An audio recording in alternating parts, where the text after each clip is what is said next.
नमस्कार। आपका अखबार के यूट्यूब चैनल पर आपका स्वागत है। मैं हूं प्रदीप सिंह। कांग्रेस के पूर्व अध्यक्ष राहुल गांधी जब तक राजनीति में हैं तब तक आप मानकर चलिए कि एंटरटेनमेंट की कोई कमी नहीं, मनोरंजन में ज़रा भी कमी नहीं होने वाली है। वो क्या बोलेंगे, क्या कहेंगे, क्या करेंगे, इसके बारे में उनकी पार्टी के उनके सबसे करीबी लोग भी नहीं जानते। उनके करीबी लोगों का ब्लड प्रेशर असल में चेक कराना चाहिए, उन सब का बढ़ा रहता होगा। राहुल गांधी किसी भी सार्वजनिक समारोह में, किसी भी इस तरह के समारोह में जहां लोगों से इंटरेक्शन है या बातचीत है या उनको भाषण देना है, सब में वो डरे हुए रहते हैं कि क्या बोल देंगे। उसके बाद उनको जो है डैमेज कंट्रोल करने में पसीने छूट जाते हैं। लेकिन कांग्रेस के लोग अब अभ्यस्त हो गए, क्योंकि 1-2 साल की बात नहीं, 18 साल हो गए इस बात को। और राहुल गांधी हैं कि सुधरने का नाम नहीं ले रहे। लीटर के हिसाब से आटा बेच चुके हैं और उससे पहले तो पता नहीं क्या क्या कर चुके हैं। उसके बाद उन्होंने कहा कि इतना पैसा यूपीए सरकार ने लोगों को लाखों करोड़ दिया कि सब अरबपति हो गए हैं। तो देश के लोग अरबपति हो गए हैं, ये राहुल गांधी से पता चला। कोई बड़ा से बड़ा आर्थिक विशेषज्ञ, कोई इकोनॉमिस्ट बता नहीं पाया। दुनिया में तमाम इकोनॉमिस्ट हैं जिनकी नज़र भारत की अर्थव्यवस्था पर रहती है, वो भी नहीं बता पाए कि भारत के लोग अरबपति हो गए। अब जनेऊधारी ब्राह्मण से लेकर और कहाँ तक की यात्रा कर चुके हैं, अभी भारत जोड़ो यात्रा कर रहे हैं। अब भारत जोड़ो यात्रा कहीं ऐसा ना हो जाए कि कांग्रेस तोड़ो यात्रा में बदल जाए। जिस तरह की बातें अभी शुरुआत हुई है, ज़्यादा समय नहीं हुआ है। अभी चर्चा उनकी यात्रा से ज़्यादा जिन कंटेनर्स में वो और उनके सहयात्री रहेंगे उनकी हो रही है कि कितने पैसे में बना है, उनकी जो उसमें जो सुख सुविधाएं हैं उसकी जो है कीमत के बारे में बात हो रही है। क्योंकि राहुल गांधी तो हमेशा जो है गरीबों की बात करते हैं, उनकी तो जेब भी फटी हुई है। उन्होंने नोटबंदी में बड़ी मुश्किल से 2000 रुपये जो है बदलवाए थे, लेकिन 41,000 की टी शर्ट पहनते हैं, नौकरी कोई नहीं करते हैं, किसी पद पर नहीं है, महज एक सांसद हैं और सांसद 18 साल से हैं। और उनके खर्चे देख लीजिए, उस पर मैं कोई बात नहीं करूंगा। जो नेशनल हेराल्ड में हो रहा उसकी भी बात नहीं करूंगा आज। उन्होंने 9 सितंबर को जो एक काम किया है, चर्चा उसकी हो रही है। वो एक पादरी से मिले तमिलनाडु में, जो जुलाई 2021 में, जुलाई 2021 में गिरफ्तार हो चुका है हेट स्पीच में, संप्रदायों के बीच वैमनस्य पैदा करने के लिए। और उसका बयान क्या था? उसने भारतीय जनता पार्टी के उम्मीदवार कन्याकुमारी में उसने कहा कि वो पैदल नंगे पैर चलते हैं। कहा कि जो है उन्होंने ये अपने एक भाषण में कहा कि भारत माता के सम्मान में वो पैदल चलते। तो इस पादरी ने कहा कि भारत माता एक बीमारी है, गंदी है, इसीलिए हम जूता पहनकर चलते हैं और स्टालिन की सरकार हमको मुफ्त में जूता दे रही है कि इस बीमारी से बचे रहे। फिर हिंदुओं को धमकी दी उसने कि कन्याकुमारी ज़िले में हम 42 से 62% हो गई हमारी आबादी, जल्दी ही 70% होने वाले हैं, तो डेमोग्राफिक चेंज के बारे में सोचना भी मत, ये धमकी दी। ये सब इसके आधार पर तमिलनाडु के हर ज़िले में उसके खिलाफ एफआईआर कराई गई और आखिर में जो है 24 या 28 जुलाई को उसकी गिरफ्तारी हुई। तो जेल में रहा होगा, कुछ दिन छूट गया है। तो राहुल गांधी को वो महान स्वतंत्रता सेनानी लगा, या वो उसको लगा कि वो सीधे जो है जीसस क्राइस्ट से शायद उसकी बात होती है। तो उससे वो समझने की कोशिश कर रहे थे कि जीसस क्राइस्ट है क्या। तो उनकी बाल सुलभ जिज्ञासा देखिए, उससे पूछ रहे हैं कि जीसस क्राइस्ट गॉड नहीं है या गॉड है या गॉड का एक फॉर्म है। और इस पेस्टर का, इस पादरी का नाम बताना ज़रूरी है। इसका नाम है जॉर्ज पोनैया। ये घनघोर सांप्रदायिक व्यक्ति है, समाज को तोड़ने वाला व्यक्ति है। और राहुल गांधी उससे इस तरह बात कर रहे हैं जैसे कोई शिष्य अपने गुरु से बात कर रहा हो। तो ये एक सज्जन उसमें जो है, जिनका चेहरा दिखाई नहीं दे रहा वीडियो में, इसका वीडियो है पूरा, वो दिखाई नहीं दे रहा है, वो समझाते हैं कि जैसे पानी के अलग अलग स्टेट होते हैं, यानी लिक्विड, सॉलिड और गैसियस फॉर्म में होता है। इसी तरह से जीसस के भी कई फॉर्म हैं। तो आखिर में ये पेस्टर दखल देता है और बोलता है कि जीसस ही असली गॉड है। और यहाँ तक रुक जाता तो कोई बात नहीं थी, अपने धर्म के बारे में आप अच्छा बोलें, उसको श्रेष्ठ बताएं, वो समझ में आता है। उसने कहा कि लेकिन जीसस वो शक्ति वक्ति की तरह नहीं है उस तरह से, यानी हिंदू देवी देवताओं के बारे में कह रहा है कि उनकी तरह से नहीं है, ये असली गॉड है। और जनेऊधारी राहुल गांधी हिंदू देवी देवताओं के बारे में इस तरह की अपमानजनक टिप्पणी पर चुप रहते हैं। कोई सवाल नहीं, कोई एतराज़ नहीं, कोई दखल नहीं। तो बात यह है कि मुझे तो राहुल गांधी से सहानुभूति होने लगी है। जो लोग, कुछ लोग हैं जो कांग्रेस के विरोधी, गांधी परिवार के विरोधी, राहुल गांधी के विरोधी, कहते हैं कि वो दरअसल क्रिश्चियन है, उनकी माँ क्रिश्चियन है तो इसलिए वो भी क्रिश्चियन है, वो उन्होंने झूठा नाम जो है राहुल गांधी रखा हुआ है लेकिन हैं क्रिश्चियन। मैं आज अपने पूरे होशो हवास में पूरी जानकारी के आधार पर इस बात की घोषणा करता हूँ कि राहुल गांधी धर्मनिरपेक्ष हैं, असली धर्मनिरपेक्ष। इस देश में, इस दुनिया में उनके अलावा कोई धर्मनिरपेक्ष है ही नहीं और हो भी नहीं सकता है। उन्होंने जिस तरह के सवाल जीसस क्राइस्ट के बारे में किए, उनसे अगर आप हिंदू धर्म के किसी देवी देवता के बारे में पूछ लें तो उसकी भी जानकारी नहीं होगी। आप उनसे इस्लाम के बारे में पूछ लें, उसकी भी जानकारी नहीं होगी। एक कहावत है, लेकिन बोलने का बड़ा मन कर रहा था, लेकिन मुझे लगता है कि बोलना नहीं चाहिए। राहुल गांधी एक राष्ट्रीय पार्टी के नेता हैं, तो इसलिए मैं उस कहावत का जिक्र नहीं करूँगा। लेकिन ये है कि वो ऐसे व्यक्ति हैं जिन्हें कुछ व्यापता ही नहीं है, कोई फ़र्क नहीं पड़ता, कोई असर नहीं पड़ता। वो क्या बोल रहे हैं वो वही बोल सकते हैं कि जब मैं 20 साल पहले स्कूल में पढ़ता था। बताइए, 52 साल का आदमी कहे 20 साल पहले मैं स्कूल में पढ़ता था, मतलब तब 32 साल के रहे होंगे, 32 साल की उम्र में स्कूल में थे। तो उनको एतराज़ ये था कि वो अपने भांजे की किताब देख रहे थे ज्योग्राफी की, और उनका कुछ बदला ही नहीं है। तो मतलब हर साल ज्योग्राफी बदल जानी चाहिए। कहाँ की ज्योग्राफी बदलना चाहते हैं? भारत की।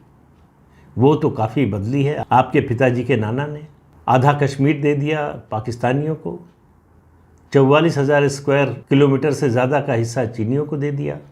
तो उन्होंने तो ज्योग्राफी बदलने की कोशिश की, और सकारात्मक रूप में उनकी दादी ने भी ज्योग्राफी बदली जब सिक्किम का विलय हुआ भारत में।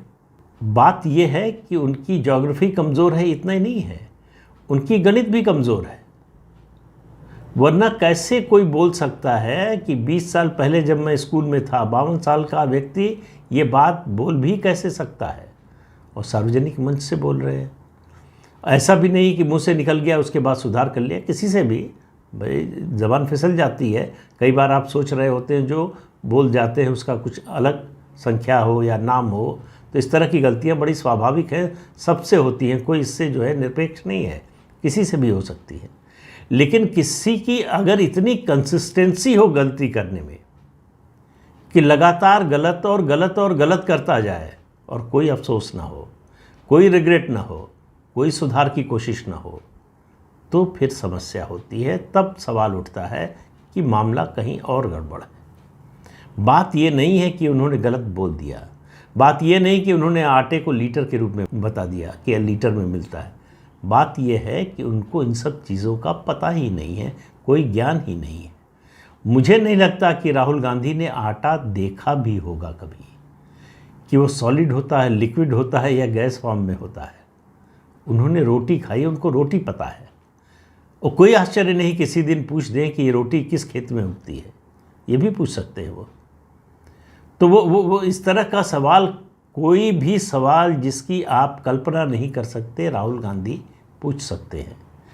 तो वो कांग्रेस पार्टी के लिए एसेट की बजाय लाइबिलिटी बनते जा रहे हैं। पहले दिन से कांग्रेस पार्टी उनको एसेट बनाने की घिस घिस के कोशिश कर रही है, बन नहीं पा रहे हैं, बल्कि दिनों दिन स्थिति और ख़राब होती जा रही है।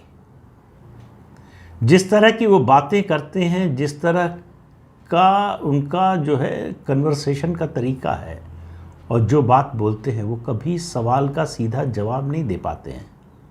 ज़्यादातर मामलों में आप उनको बोलते हुए ध्यान से सुनिए, बोलने की कोशिश करते हैं और अचानक लगता है कि जैसे सब भूल गया हो।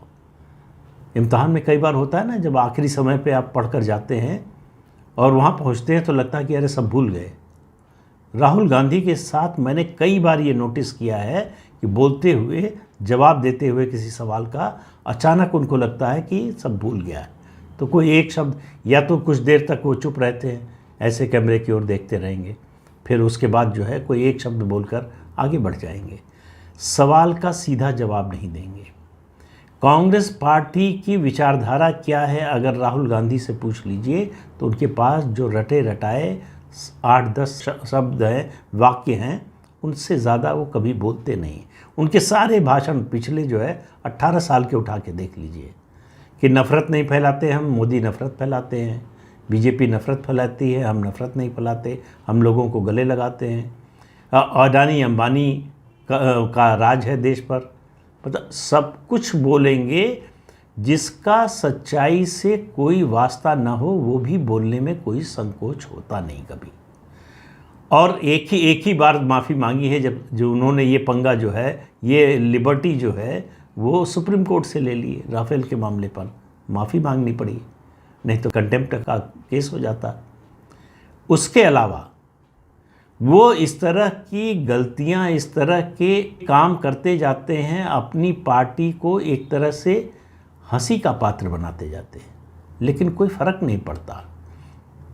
तो इसलिए मुझे लगता है राहुल गांधी से सब लोगों को, देश के समस्त देशवासियों को मिलकर अपील करनी चाहिए कि राहुल भैया आपसे न हो पाएगा, इस राजनीति को बख्श दीजिए। राजनीति आपके बस की बात नहीं है। आप बहुत अच्छे व्यक्ति हैं, सज्जन व्यक्ति हैं, सरल व्यक्ति हैं, सब कुछ अच्छा है, सिर्फ एक बात कि आप राजनीति से तौबा कर लीजिए। राजनीति जो है आपके बस की बात नहीं है। जितने दिन राजनीति में रहेंगे, राजनीति को भी नीचे गिराएंगे, पार्टी को भी नीचे गिराएंगे, और खुद के बारे में, उनके बारे में तो कुछ कहने की ज़रूरत नहीं है। क्यों? क्योंकि उनको इन सब चीज़ों से कोई फ़र्क नहीं पड़ता। जैसे तेल को आप पानी में डालिए, तेल पर कोई फ़र्क नहीं पड़ता है, वो वैसे का वैसा बना रहता है। राहुल गांधी पर बदलती राजनीतिक परिस्थितियों, पार्टी की स्थिति, देश की परिस्थिति, इन सब का कोई फ़र्क नहीं पड़ता। वो हर मुद्दे पर, हर क्राइसिस में कहेंगे कि देश जो है रसातल में जा रहा है, बहुत भयंकर स्थिति है, अर्थव्यवस्था बड़ी भयंकर स्थिति में है, कोरोना में करोड़ों लोगों को मार दिया, ये हो जाएगा, और भविष्यवाणियाँ करते रहते हैं जो कभी सच नहीं होती, क्योंकि वो सच के कभी करीब नहीं होती, वो कभी वास्तविकता के, तथ्यों के करीब नहीं होती। तो फिर कह रहा हूँ, कांग्रेस पार्टी को अगर इस देश में राजनीति करनी है तो उनको राहुल गांधी जी से माफ़ी मांगनी चाहिए और कहना चाहिए कि भाई साहब आप बहुत अच्छे हैं, हम आपकी जीवन भर पूजा करेंगे, बस आप पार्टी को छोड़ दीजिए। अब राहुल गांधी तो मानेंगे ऐसा लगता नहीं। अगर वो मानने को तैयार भी हो जाएं तो सोनिया जी नहीं मानेंगी। राहुल गांधी तो अध्यक्ष बनने को तैयार नहीं है, लेकिन सोनिया जी कहाँ मान रही हैं। जब तक सोनिया जी, राहुल जी नहीं मानेंगे दोनों किसी बात पर, तब तक तो कुछ होने वाला नहीं है, और तब तक कांग्रेस का भी कुछ होने वाला नहीं है। मैं ये बातें हल्के फुल्के तौर पर कह रहा हूँ, लेकिन सचमुच ये चिंता की बात है, बहुत संकट की बात है कि देश की दूसरी सबसे बड़ी पार्टी, एकमात्र राष्ट्रीय विपक्षी दल, उसकी इतनी स्थिति दयनीय हो गई है कि उस पर हंसा जा सकता है, सहानुभूति हो सकती है, लेकिन उसकी प्रशंसा के लिए आपको खोजने पर भी कुछ मिलेगा नहीं कि कुछ अच्छा हो रहा हो, कुछ नया हो रहा हो। मुझे लगता है कि जब तक ये भारत जोड़ो यात्रा ख़त्म होगी, तब तक कांग्रेस और नीचे जा चुकी होगी। इस मुद्दे का जिक्र कर रहा हूँ, अभी महाराष्ट्र में एक और मुद्दा चल रहा है। जब महाराष्ट्र विकास आघाड़ी की सरकार थी, जिसमें उद्धव ठाकरे मुख्यमंत्री थे, एनसीपी शामिल थी और कांग्रेस भी शामिल थी, आतंकवादी याकूब मेनन की जो कब्र है उसको मज़ार में बदलने की कोशिश हुई और सरकार ने करने दिया। उस सरकार ने वहाँ सीमेंट का चबूतरा बनाया गया, वहाँ एलईडी लाइट्स लगाई गई और पूरी तैयारी थी कि इसको मज़ार में बदल दिया जाए, एक आतंकवादी की। तो आतंकवादी का महिमा मंडन और भारत जोड़ो यात्रा, ये दोनों एक साथ कैसे चलेगा? एक हेट स्पीच वाला, हिंदू धर्म के प्रति इतनी घृणा का भाव रखने वाला व्यक्ति, उसको राहुल गांधी ऐसे सुन रहे हैं जैसे बच्चे स्कूल में अपने क्लास टीचर को सुनते हैं, समझने की कोशिश कर रहे हैं। तो राहुल गांधी की उस सादगी से कोई भी प्रभावित हो जाएगा, लेकिन उनकी बातों और उनका जो काम है उससे कोई प्रभावित नहीं होने वाला। इसीलिए कांग्रेस की लगातार चुनाव दर चुनाव हार होती जा रही है और ये सिलसिला रुकेगा नहीं। तो एक बार फिर कह रहा हूँ, राहुल भैया आपसे ना हो पाएगा। तो इस अंक में इतना ही, अगले अंक में फिर मिलेंगे किसी नए मुद्दे के साथ। तब तक के लिए इजाज़त दीजिए। आपसे अनुरोध है कि चैनल देखिए, शेयर कीजिए, लाइक कीजिए और सब्सक्राइब ज़रूर कीजिए। नमस्कार।